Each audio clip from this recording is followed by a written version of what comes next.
শোনো শোনো জনগণ, শোনো দিয়া মন, ইলিশ মাছের গুণের কথা করিব বর্ণন। ওমেগা 3 ফ্যাটি অ্যাসিড আছে ভরপুর, হৃদরোগেরই ঝুঁকি কমায়, রক্তচাপ নিয়ন্ত্রণ। কি এক জারি গান দিয়ে শুরু করলাম, তাই তো?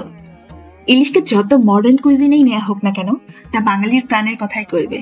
আর বাঙালির প্রাণের কথা কইতে হলে জারি সারি গান তো অবশ্যই। আর বেশি কথা না বলে চলো তোমাদের আজকের রান্নাটা দেখাই, আজকের রান্নাটার সাথে তোমাদের পরিচয় করাই। আজকের রান্নায় মডার্ন টার্কিশ কুইজিনের ছোঁয়া থাকলেও সেটা কিন্তু সম্পূর্ণ করছি ঘরোয়া পদ্ধতিতে এবং বাঙালির স্বাদ বিবেচনা করি। তাহলে চলো পুরো রান্নাটি দেখবি। কালিডারিতে এটাকে বলে ফিশ ফিলেট। আমরা ছোট ছোট কিছু ইলিশ মাছ নিয়েছি, সেই ইলিশ মাছটাকে আমি খুব সুন্দর করে ফিলেট করে নিয়েছি, মানে হলো কাটা ছাড়িয়ে নিয়েছি। এইভাবে ফিলেট করার পদ্ধতিটা অন্য কোনো একদিন দেখাবো।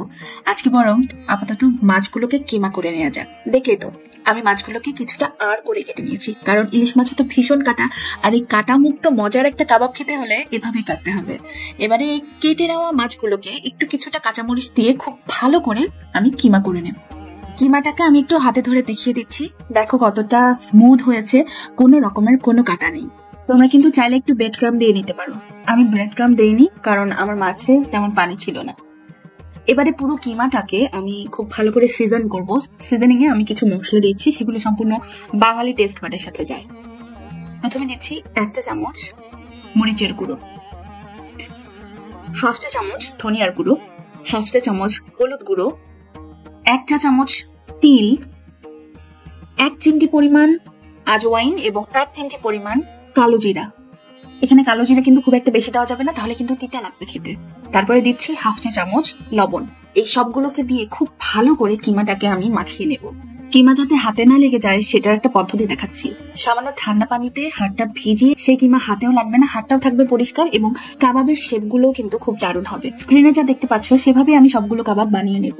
প্রতি 100 গ্রাম ইলিশ মাছে প্রায় 2.5 গ্রাম ওমেগা 3 ফ্যাটি অ্যাসিড পাওয়া যায়। এই ওমেগা 3 ফ্যাটি অ্যাসিড কিন্তু আমাদের হৃদরোগের ঝুঁকি কমায়, রক্তচাপ নিয়ন্ত্রণে সাহায্য করে, মস্তিষ্কের কার্যক্ষমতা বাড়ায়, প্রদাহ কমায়, ত্বকের স্বাস্থ্য উন্নত করে এবং আরো আছে অনেক উপকারিতা। ইলিশ মাছ স্বাদে যেমন অতুলনীয়, তেমনই পুষ্টি উপাদানেও ভরপুর। সবগুলো কাবাব বানানো হয়ে গেলে আমি চলে যাব ভাজতে। এই কাবাবগুলো কিন্তু একদম খাঁটি সরিষার তেলে ভাজা হবে। এই যে আমি চুলায় প্যানটা বসিয়ে দিলাম এবং তাতে দিয়ে দিচ্ছি খাঁটি সরিষার তেল। তেল দিয়ে বয়েলিং টেম্পারেচার চলে এলে পুরো ফ্রাই প্যানে আমি কিন্তু তেলটাকে এইভাবে ঘুরিয়ে ঘুরিয়ে নিচ্ছি। এতে করে আমার যে কাবাবগুলো আছে এটা কিন্তু তলা ধরে যাবে না। কাবাবগুলোকে প্যানে দেওয়ার আগে একটুখানি হাত দিয়ে শেপগুলোকে ঠিক করে দেব। তারপরে সবগুলো কাবাব আমি দিয়ে দেব। খুব একটা বেশি তেল দিবে না, এর চেয়ে আর বেশি তেল দেওয়ার দরকার নেই, বরং এর চেয়ে কম তেলেও করতে পারবে। কাবাবগুলো হট প্যানে হট অয়েলে দেওয়ার পরে একদম ধরা যাবে না, কিছুটা সময় অপেক্ষা করতে হবে। এর মধ্যে কাবাবগুলো নিজের শেপটাকে ভালোভাবে ধরবে। এরপরে খুব আস্তে করে একটু হেলিয়ে দিতে হবে যাতে তলাটা একটু ছাড়িয়ে যায়। এখন যা ভালো গন্ধ বেরোচ্ছে, কি বলবো তোমাদের। সাথে কি বলে মাছের রাজা ইলিশ। ইলিশ মাছ মস্তিষ্কের কার্যক্ষমতা বাড়ায় এবং ইনসুলিন নিয়ন্ত্রণে রাখতে সাহায্য করে, তাই ডায়াবেটিক পেশেন্টদের জন্য এটি বলতে পারো একটা পথ্যরূপেই কাজ করে। বর্ষাকালে তো ইলিশ ছাড়া আমার চলেই না, আর শীতকালে ইলিশ ছাড়া আমার হবেই না। তার মানে হলো আমার তো সারা বছরে ইলিশ চাই চাই। আমার মতো ইলিশ প্রেমী আর কি আছে বলো তো? কমেন্ট বক্সে কমেন্ট করে জানাও। গল্প করতে করতে আমাদের কিন্তু কাবাব ভাজা একবারে হয়ে গেছে। তাহলে চলো এবার কারিটা বানাই।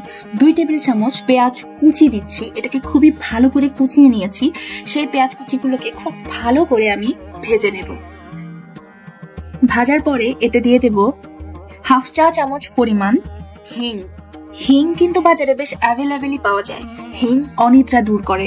এখন তো বর্তমানে অনেকেই ইনসোমনিয়ায় ভুগছেন, তো হিং যারা রান্নায় রেগুলার খাবেন তারা কিন্তু এই প্রবলেমটা থেকে অনেকটাই দূরে থাকবেন। এরপরে আমি দিয়ে দিলাম 3 চা চামচ, এই যে দেখতে পাচ্ছেন আমার হাতে কিউব, এই কিউবগুলো এক একটা 1 চা চামচ, তো 3 চা চামচ আদা রসুন এবং জিরা বাটা দিয়ে দিলাম। তার সাথে সাথে দিয়ে দিলাম 1/2 চা চামচ হলুদ গুঁড়ো, 1 চা চামচ মরিচ গুঁড়ো, স্বাদ মতো লবণ এবং কাবাব মশলা। কাবাব মশলা আমি এখানে 1/2 চা চামচই দিচ্ছি। এবারে সবগুলো মশলাকে খুব ভালো করে নাড়িয়ে মাখিয়ে ভালো করে কষিয়ে নেব। কাবাবের কারিটা খুব ভালো করে ফুটে এলে তাতে ভেজে রাখা কাবাবগুলো দিয়ে দেব। খুব একটা বেশি সময় জাল করার কোনো দরকার নেই, কারণ কাবাবগুলো ভাজার সময়ই রান্না হয়ে গিয়েছে। এবারে এই কাবাবগুলোকে কিছুটা ফুটিয়ে নিয়ে তাতে দিয়ে দেব স্প্রিং অনিয়ন। আমি খুব অল্প পরিমাণে দিচ্ছি, স্প্রিং অনিয়ন দেওয়ার পরে 10 মিনিটের জন্য লিড দিয়ে দেব, যাতে সম্পূর্ণ কাবাব ভালো করে জাল হয়ে পুরো ফ্লেভার কাবাবের মধ্যে ইনফিউজ হয়ে যায়। 10 মিনিট পরে লিডটাকে একটু তুলে দেখবো, এই দেখো কি দারুণ একটা কালার এসেছে, তাই না? একদম মন প্রাণ জুড়িয়ে দেখতো। চলো একটু জুম ইন জুম আউট করে তোমাদের দেখিয়ে দিই রান্নাটা কেমন হলো। কি দেখতে দারুণ লাগছে, তাই না? যদি দারুণ লেগে থাকে তাহলে এই ভিডিওতে একটা লাইক দিয়ে যাও এবং দা ফারিহা ইউটিউব চ্যানেলকে সাবস্ক্রাইব করে বেল বাটনটি বাজিয়ে দিতে যেন একদমই ভুলো না। তাহলে চলো ছোট্ট করে একটু পরিবেশন করা যাক আমাদের আজকের এই ইলিশ কোফতা কাবাব। ব্যাস, এই তো আমাদের পরিবেশন শেষ। এবার তো আমি পাচ্ছি না সহ্য করতে, আমি চলে গেলাম খেতে। তোমরা লাইক কমেন্ট দিয়ে পাশেই থেকো। আর হ্যাঁ, বাসায় কখনো কিন্তু এই রান্নাটা অবশ্যই বানিও।